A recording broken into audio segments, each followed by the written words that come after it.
Quick revision करने वाले हम चैप्टर 1 की जो पहले पढ़ चुके थे। यहाँ पर सबसे पहले नाम आता है अर्नेस्ट मेयर का, जो कि 100 साल जिए। इनका मेन कंट्रीब्यूशन क्या था, इन्होंने स्पीसीज की डेफिनेशन दी। स्पीसीज क्या होती है भाई, ऐसे इंडिविजुअल जो आपस में अगर मीट करें, क्रॉस करें, तो आगे जो उनके बच्चे हों, ऑफस्प्रिंग हो, वो भी आगे फर्टाइल हों। क्या होगा अगर दो ऐसे लोग अलग अलग स्पीसीज के जानवर या एनिमल्स या ऑर्गेनिज्म आपस में मीट करें तो क्या होगा, तो एक इस तरह का ऑफस्प्रिंग पैदा होगा जो फर्टाइल नहीं होगा। एग्जाम्पल क्या है, मेल डोंकी और फीमेल हॉर्स। मेल डोंकी को जैक बोलते हैं, हाँ, तो बेटा निकलता है म्यूल। म्यूल बेटा आगे जो खच्चर होता है वो आगे रिप्रोडक्शन नहीं कर सकता। फिर बेटा आगे आता है बायोडाइवर्सिटी। बायोडाइवर्सिटी का मतलब क्या है कि बेटा जीवों में विविधता। जीवों में विविधता मतलब बहुत सारे तरीके के हमारे पास जानवर, जीव जंतु, ऑर्गेनिज्म, प्लांट, पौधे, ये सारी चीजें, स्पीसीज अलग अलग हैं। कितनी हमको माना जाता है 1.7 से 1.8 मिलियन डिफरेंट स्पीसीज हैं, और 700 से 800 करोड़ तो सिर्फ इंसान है जो कि बेटा हर सेकंड बढ़ रहे हैं। जैसे जैसे एरिया बढ़ता है वैसे वैसे स्पीसीज बढ़ती रहती है। बेटा स्पीसीज इतनी सारी है, उनको आइडेंटिफाई करने के लिए तुमको तुम्हारे क्लास का टीचर रोल नंबर देता है। इसी तरीके से बेटा कैरोलस लिनियस नाम के साइंटिस्ट ने इन स्पीसीज को नॉमेनक्लेचर में बांट दिया, मतलब एक नाम दिया। क्या दिया? नाम दिया। और वो नाम यूनिक हो तो उसने एक ऐसी लैंग्वेज चुनी जो लैंग्वेज में कभी बदलाव ना आए, तो उन्होंने एक डेड लैंग्वेज चुनी जिसे बोलने वाले लोग अब बचे ही नहीं है। तो वो कौन थे? लैटिन भाषा का इस्तेमाल किया। Latin is a dead language. Binomial nomenclature का मतलब है बेटा जिसके अंदर दो नामों को एक साथ जोड़कर लिखा जा सके। पहला नाम होता है बेटा कौन सा? जीनस, और दूसरा होता है स्पेसिफिक। इसे लिखने का यह तरीका होता है कि बेटा दोनों को अलग अलग लिखते हैं, स्पेसिफिक नेम को, जीनस नेम को अलग अलग लिखते हैं, दोनों के बीच में गैप होता है, और बेटा जीनस का नेम हमेशा कैपिटल लेटर्स में लिखा जाता है। जैसे ये क्या है, मैंगीफेरा इंडिका, जिसे मतलब ये क्या है, मैंगो का एक नेम है, बायोलॉजिकल नेम है, नोमेनक्लेचर के द्वारा दिया गया, कैरोलस लिनियस ने दिया था। तो बेटा जिसने दिया था मैंगीफेरा इंडिका, तो जीनस इसकी मैंगीफेरा और बेटा स्पीसीज की इंडिका है। तो बेटा मैंगीफेरा का एम कैपिटल है, बाकी सब स्मॉल, और बीच में क्या है बेटा? गैप है। याद रखना इस बात को, और दोनों को अंडरलाइन किया जाता है। जो भी लैटिन भाषा में लिखा हुआ है अंडरलाइन किया जाएगा। ये जो नाम देने वाले लोग होते हैं ये कई बार अपना नाम भी पीछे लिख देते हैं, तो हम यहाँ के लिख देंगे लिन, LNN, लेकिन इसको अंडरलाइन नहीं करेंगे। क्यों बेटा? क्योंकि हाँ, क्योंकि वो चेंज हो सकता है, या उसको बोलने का तरीका चेंज हो सकता है। क्यों? क्योंकि वो लैंग्वेज बेटा इंग्लिश है, या तुम हिंदी में करोगे तो हिंदी होगी, जो कि चेंज हो सकती है क्योंकि उसे बोलने वाले लोग जिंदा हैं। अगला बेटा जिंदा लोग, जिंदा ऑर्गेनिज्म जो होते हैं उनकी पहचान क्या होती है? तो बेटा इनकी दो तरह की पहचान होती है, एक तो डिफाइनिंग फीचर, एक non defining feature. Defining feature का मतलब होता है जिसके अंदर पक्का पता चल जाए कि हाँ भाई ये जिंदा है या नहीं। तो बेटा नॉन डिफाइनिंग फीचर क्या है? जैसे ग्रोथ है। अब तुम बोलोगे भाई जिंदा लोग ही तो ग्रोथ दिखाते हैं, ऑर्गेनिज्म छोटा पैदा होता है, धीरे धीरे बड़ा होता चला जाता है, तो बेटा नॉन लिविंग भी दिखाते हैं, जैसे कि माउंट एवरेस्ट। हाँ, क्योंकि माउंट एवरेस्ट भी तो धीरे धीरे हर साल बढ़ रहा है, कूड़े का ढेर भी लगाते हो तो लगता चला जाता है, बड़ा होता चला जाता है। रिप्रोडक्शन मतलब संख्या का बढ़ना। बेटा एक पत्थर के अगर गिर के टुकड़े हो जाए तो 1 से 10 हो जाएगा, तो रिप्रोडक्शन हो गया उसका। रिप्रोडक्शन का सीधा सा मतलब है संख्या बढ़ना। क्या? संख्या बढ़ना, तो संख्या तो उसकी बढ़ गई। अगला रेस्पिरेशन, सांस लेना। तो बेटा कोई चीज अगर फूलती है और बंद होती है, फूलती है और बंद होती है, सांस लेते हैं ना हम, जैसे हमारी छाती फूलती है बंद होती है, तो इसका क्या मतलब है कि वहां पे रिप्रोडक्शन हो रहा है? तो सॉरी, रिप्रोडक्शन बोल रहा हूँ, रेस्पिरेशन हो रहा है? नहीं बेटा, क्योंकि जिस चीज से जो ब्लैक स्मिथ होता है ना, वो बेटा अपने आयरन के लिए आग जलाता है, तो बेटा वो क्या करता है, या जिससे हम ट्यूब भरते हैं तो साइकिल की ट्यूब भी तो फूल जाती है और बेटा बंद हो जाती है, तो बेटा इसका क्या मतलब? वो जिंदा है? नहीं। तो बेटा डिफाइनिंग फीचर क्या है? मेटाबॉलिज्म। मेटाबॉलिज्म मतलब खाने को खाना, उससे पचना, उससे एनर्जी का निकलना। अगला सेल ऑर्गेनाइजेशन, कि सेल से बना हुआ स्ट्रक्चर होना चाहिए, लेकिन इन सब में सबसे इंपॉर्टेंट है क्या? क्योंकि बेटा सेल से बनाई हुई चीजें नॉन लिविंग भी हो सकती हैं। मेटाबॉलिज्म को लैब में भी परफॉर्म किया जा सकता है, लेकिन कॉन्शियसनेस मतलब जब तुम किसी को हाथ लगाते हो तो उस पर रिएक्ट करता है, या वो बेटा सर्दी महसूस कर सकता है, गर्मी महसूस कर सकता है, सुख महसूस कर सकता है, दुख महसूस कर सकता है, वो कॉन्शियस है चीजों को लेके। तो बेटा ये चीज सिर्फ जिंदा लोगों के अंदर या जिंदा ऑर्गेनिज्म के अंदर ही देखने को मिल सकती है। तो मेन डिफाइनिंग फीचर क्या है लिविंग बीइंग का? कॉन्शियसनेस। नेक्स्ट क्या है भाई? टैक्सोनॉमी। टैक्सोनॉमी का मतलब क्या है भैया? नोमेनक्लेचर ऐसी थोड़ी ना दे दिया जाता है। हाँ भाई, टैक्सोनॉमी का मतलब इन पूरे को पहचानना पड़ता है। क्या? पहचानना पड़ता है, तब जाके हम इसको एक नाम देते हैं और क्लासिफाई करते हैं। तो पहचानने का तरीका क्या है? सबसे पहले करते हैं कैरेक्टराइजेशन, फिर करते हैं आइडेंटिफिकेशन, फिर करते हैं क्लासिफिकेशन, एंड में होता है नोमेनक्लेचर। इसका मतलब पहले बेटा उसके हम कैरेक्टर देखते हैं, 2 पैर है कि 4 पैर है, खाता कैसे है, हाँ मतलब खाता कैसे है, खाने से मतलब है कि ऑटोट्रॉप है कि हेटेरोट्रॉप है, सैप्रोफाइट है या होलोजोइक है ना, मल्टी सेल्युलर है कि सिंगल सेल्युलर, रिप्रोडक्शन कैसे करता है, ये सेक्सुअल करता है कि या सेक्सुअल रिप्रोडक्शन करता है। फिर जब हम उसको ये सब देख लेते हैं तो फिर उसे हम पहचानते हैं। अच्छा, तो उसको इस हिसाब से हमने पहचान लिया कि यहाँ पर रखा जा सकता है, तो क्लासीफाई, फिर उसमें बेटा हम क्लासीफाई कर देते हैं, मतलब उसको हम उसकी पहचान करने के बाद, कैरेक्टर देखने के बाद रख देते हैं एक कैटेगरी के अंदर, जो हम आगे पढ़ने वाले क्या कैटेगरी होती है। अगर बेटा वो इस कैटेगरी में कहीं फिट नहीं बैठता, इसका मतलब वो नई चीज है, तो बेटा उसको हम नोमेनक्लेचर के थ्रू नया नाम दे देते हैं। ठीक है, अगली चीज मॉडर्न टेक्सोनॉमी के अंदर बेटा एक नई चीज और ऐड हो गई है, क्या? एक्सटर्नल फीचर भी देखते हैं, इंटरनल फीचर भी देखते हैं, और बेटा सेल का स्ट्रक्चर भी देखते हैं, और साथ में डेवलपमेंटल और इकोलॉजी भी देखते हैं। इसका मतलब वो किस तरीके से अपनी इकोलॉजी से जुड़ा हुआ है। सिस्टमैटिक्स का मतलब है कि बेटा इस टेक्सोनॉमी का जो सिस्टम है, अब क्या उसमें एक चीज और जुड़ गई है, टेक्सोनॉमी तो करते ही करते हैं, लेकिन साथ में हम फाइलोजेनेटिक रिलेशनशिप भी देखते हैं। इसका मतलब क्या है? फाइलोजेनेटिक रिलेशनशिप का मतलब है कि वो अपने एंसेस्टर से किसी तरीके से जुड़ा हुआ है, एनालोगस है कि होमोलोगस है, ये बेटा आगे पढ़ेंगे।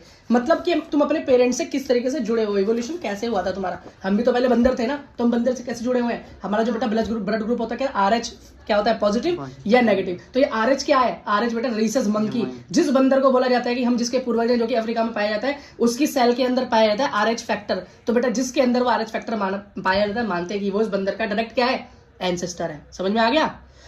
बेटा अगली चीज देखो, तो बेटा जो क्लासिफिकेशन है ना यहाँ पे, ये इतना इजी नहीं होता। क्यों बेटा? क्लासिफिकेशन हम सारी चीजें पहचानते हैं, कैरेक्टर पहचानने के बाद उसको क्लासिफाई करते हैं। तो क्लासिफिकेशन कोई नॉर्मल सा एक रैक नहीं है कि उठाया और डाल दिया, नहीं बेटा। क्लासिफिकेशन के अंदर भी हमें बहुत चीजें देखनी पड़ती हैं। क्या देखना पड़ता है? इधर आ जाओ। तो बेटा इनको बोलते हैं टेक्सा या टेक्सोन। टेक्सा या टेक्सोन मतलब टेक्सोनोमी की छोटी यूनिट ऑफ टेक्सोनोमी। तो उसको बोलते हैं बेटा kingdom, phylum, class, order, family, genus, species. नए नए बच्चे बोलेंगे अरे भैया ये तो याद भी नहीं होने का क्या है, और हाँ, और बेटा इसको याद भी ऑर्डर में करना है। हाँ, वेरी गुड। तो बेटा इसकी वो है shortcut, keep your pots clean otherwise family get sick. या तो बर्तन साफ रखो, नहीं तो भैया तुम्हारी फैमिली बीमार हो जाएगी। की से किंगडम, योर पॉट से फाइलम। ठीक है, फाइलम यूज होता है बेटा एनिमल्स में, और डिवीजन यूज होता है प्लांट्स में। क्लास से क्या है? क्लीन, अदरवाइज से ऑर्डर, फैमिली से फैमिली, गेट से जीनस, सिक्स स्पीसीज। ऐसे बेटा याद करना है। और याद रखना, जब हम ऊपर से नीचे आते हैं तो कॉमन कैरेक्टर बढ़ते हैं, मतलब स्पीसीज में कॉमन कैरेक्टर ज्यादा होते हैं, और ऊपर जाते जाते बेटा जीनस में थोड़े कम, फैमिली में और कम, ऑर्डर में और कम, फाइलम में और कम, किंगडम में बेटा बिल्कुल भी कैरेक्टर मैच नहीं करते। किंगडम में तो बिल्कुल ही अलग अलग होता है। अगली चीज बेटा लास्ट, टेक्सोनॉमिकल एड्स। बेटा ये क्या है? टेक्सोनॉमी करने के बाद उसका हम करते क्या है, उसे छोड़ देते हैं क्या? अब बेटा उसको हम कलेक्ट करके रखते हैं उस डेटा को। तो सबसे पहला है हर्बेरियम। हर्बेरियम क्या है बेटा? जिसके अंदर हर्ब मतलब छोटे पेड़। ठीक है, हर्बीवोरस क्या होते हैं? जो छोटे पेड़ खाते हैं।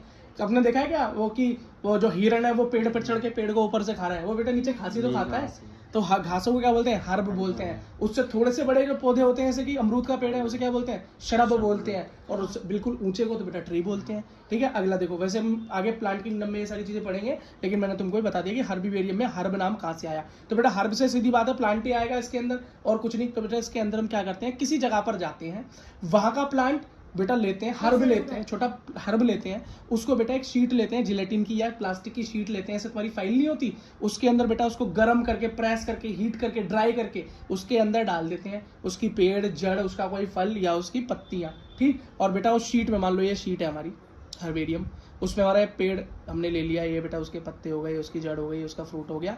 अब यहाँ पर एक चिट लगाते हैं, जिसे जिसने उसको कलेक्ट किया उसका नेम। ठीक है, फिर उसने कहाँ से कलेक्ट किया, उसका एरिया, कौन सी डेट थी वो, और बेटा ये देखते हैं कि उसका लोकल नेम क्या था, फिर उसका साइंटिफिक नेम क्या था, और उसके मेडिकल यूजेस क्या थे या उसके इकोनॉमिकल यूजेस क्या थे। इस तरह की 7 चीजें वहां पर मेंशन होती है। कितनी? 7 चीजें मेंशन होती है। तो 7 तुम बना लोगे, वैसे क्वेश्चन इतना डीप नहीं पूछा जाता। अगला बोटेनिकल गार्डन क्या है भाई? बोटेनिकल गार्डन का मतलब है XC2 कंजर्वेशन ऑफ प्लांट्स। मतलब XC2 का मतलब बेटा, X का मतलब होता है जो कभी था लेकिन अब नहीं है, जैसे ex husband, ex girlfriend, ex boyfriend, इसका मतलब थे लेकिन अब नहीं है। सिचुएटेड, C2 का मतलब सिचुएटेड, मतलब जहां पर वो थे वहां अब वो नहीं रहे, मतलब हम अपनी एक जगह एरिया लेते हैं, उस एरिया के अंदर उन प्लांट्स को लेकर आते हैं जो कि हमारे यहाँ पर नहीं है या वो हमारे देश में कहीं खतरे में है, खत्म होने वाले हैं। तो बेटा हम उनको कहीं से लाकर एक जगह पर रख देते हैं और बेटा उस जगह को क्या करते हैं, कंजर्व कर देते हैं। उसको हम XC2 plants, XC2 conservation of या बोटेनिकल गार्डन कहते हैं। अब जूलॉजिकल पार्क क्या है बेटा? जूलॉजिकल पार्क में एनिमल को XC2 कंजर्व किया जाता है, मतलब बाहर से जानवर लाकर, जैसे दिल्ली के अंदर आप अफ्रीका का शेर देख लो। अब अफ्रीका का शेर देखने के लिए अफ्रीका जाने की जरूरत नहीं है ना, क्योंकि अभी मोदी जी लेकर आए थे। ठीक है बेटा, इस तरह के जानवर देखने के लिए पूरे देश भर के जानवर आपको एक जगह पर दिख रहे हैं। तो उसका क्या मतलब है, वो XC2 मतलब अपनी सिचुएशन को छोड़कर एक नए स्थान पर उनको रखा गया है और वहां पर बेटा एनिमल्स को प्रिजर्व किया जाता है। और यहाँ पर जिंदा, यहाँ भी जिंदा है हर्बेरियम में, लेकिन डेड होते हैं। म्यूजियम क्या है, जहाँ पर बेटा प्लांट्स और एनिमल दोनों रखे जाते हैं, लेकिन वो डेड होते हैं, उनके डेड स्पेसिमेंस होते हैं। जैसे साइंस म्यूजियम गए होगे आप दिल्ली में, आपने देखा होगा। की क्या होता है बेटा, की होता है किसी को सिमिलरिटीज और डिसिमिलरिटीज पे पहचानना, सिमिलरिटीज और डिसिमिलरिटीज में पहचानना। बेटा इस की का एक हिस्सा है कपलेट और एक है लेड, एक है कपलेट और एक है लेड, या लेड बोलो या लीड बोलो। द कपलेट का मतलब होता है इसमें 2 कैरेक्टर लिए जाए और लीड के अंदर सिंगल कैरेक्टर लिया जाता है। फ्लोरा क्या है भाई, फ्लोरा का मतलब होता है एक बुक, एक अकाउंट जिसके अंदर किसी भी एरिया के किसी पर्टिकुलर टाइम पे फ्लोरा मतलब सारे प्लांट्स या वहाँ के फूल ये सब की जानकारी लिखी जाए। फोना के अंदर ये बेटा एनिमल किसी पर्टिकुलर एरिया किसी पर्टिकुलर टाइम पे। अगला मैनुअल बेटा जिसके अंदर प्लांट और एनिमल दोनों की जानकारी हो किसी एरिया की। अगला बेटा मोनोग्राफ, मोनोग्राफ के अंदर हम बस किसी एक टैक्सॉन के बारे में लिखते हैं। जैसे कि कोई बोले कि भैया मुझे सिर्फ एक स्पीसीज, खाली एक स्पीसीज के बारे में बताओ, या खाली जीनस के बारे में बताओ, या खाली एक फैमिली के बारे में बताओ, इस इलाके में कौन कौन सी फैमिलीज मिलती हैं, तो बेटा उसको मोनोग्राफ बोलते हैं। और कैटलॉग क्या होता है भाई, कैटलॉग का मतलब होता है इस डेटा को अल्फाबेटिकली अरेंज करना, A B C D के हिसाब से अरेंज कर देना। ठीक है बेटा, इसके साथ चैप्टर खत्म।